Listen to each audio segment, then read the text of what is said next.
Essaye de lire là maintenant. Elle se nourrit des moutons, de cerfs. Julie souffre de dysphasie, elle a du mal avec les mots et donc du mal à lire tant les phonèmes se mélangent. À côté d'elle, Corinne, l'ancienne employée de vie scolaire qui s'occupait d'elle quand elle avait 10 ans. Aujourd'hui, Julie travaille sur des textes qui ont été adaptés visuellement, une méthode que Corinne a contribué à mettre au point. Après ma journée de travail à l'école, je prenais les exercices, le livre, et puis je modifiais, j'adaptais. Ce qui se fait au départ manuellement va devenir une application sur Internet.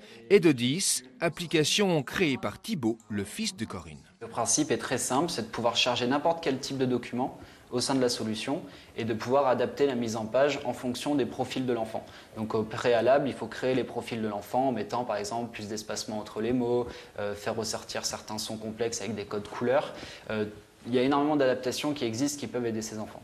En gros, avant, je n'arrivais pas du tout à lire, même les mots difficiles, et maintenant j'arrive mieux parce que c'est écrit plus gros, c'est adapté, et depuis que mon orthophoniste, on est en train de faire des choses pour apprendre plus facilement à lire. L'application s'adresse à l'entourage des enfants, les enseignants, les orthophonistes et bien sûr les parents. Si une poésie n'a pas été adaptée par l'enseignant, par exemple, ils vont pouvoir l'adapter de manière à ce que ce soit plus facile pour leurs enfants d'apprendre. Ou si les enfants veulent faire un exposé, par exemple, adapter leur texte pour qu'ils puissent présenter l'exposé et qu'ils puissent le lire sans difficulté. Le système Edodis est évolutif, les paramètres sont modifiables selon les progrès de l'enfant. Une version sera lancée la semaine prochaine en France et dans les pays francophones, accessible par abonnement mensuel.